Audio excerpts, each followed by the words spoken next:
pickpocketing, snatching, paper tricks. A mobile phone gets stolen every 6 minutes in London. Many of these phones, snatched on Britain's streets, end up on the other side of the world, in this southern Chinese city called Shenzhen. But how?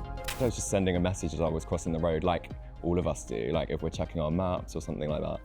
And literally as I crossed the road, someone sort of swiped past me as I was in the middle of the road. And it took like 5 or 10 seconds to realise what had actually happened.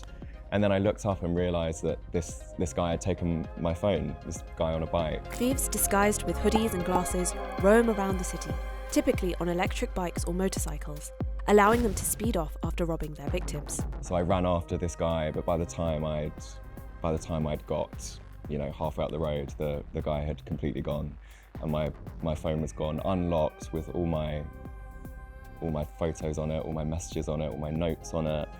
So it was such a frustrating feeling. It's almost like an invasion of privacy because your whole life is on that phone. I think that was my first thought. The UK's Metropolitan Police says robberies across England and Wales reached a record high in 2023, with around 85,000 mobile phones reported stolen that year. But according to the Labour Party's analysis of police data, only 1% of these thefts resulted in a charge. British police are aware that there is a market for stolen phones outside of the UK. However, they are struggling to develop effective techniques to tackle the problem. In most of the reported incidents, the stolen phones are first passed around the city where they're snatched from.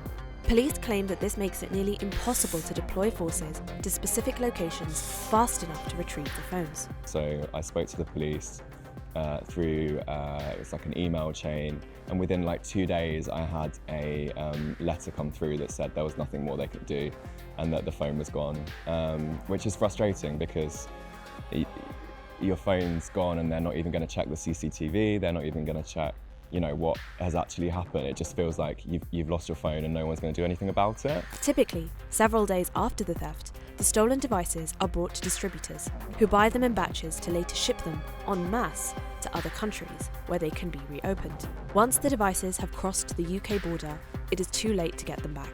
Many victims of phone theft report that when they follow their devices' locations through tracking apps, they were able to locate their phones in China weeks after the robbery. I was tracking the phone anyway, and because I knew it had got stolen basically behind my house, and it suddenly went offline behind my house.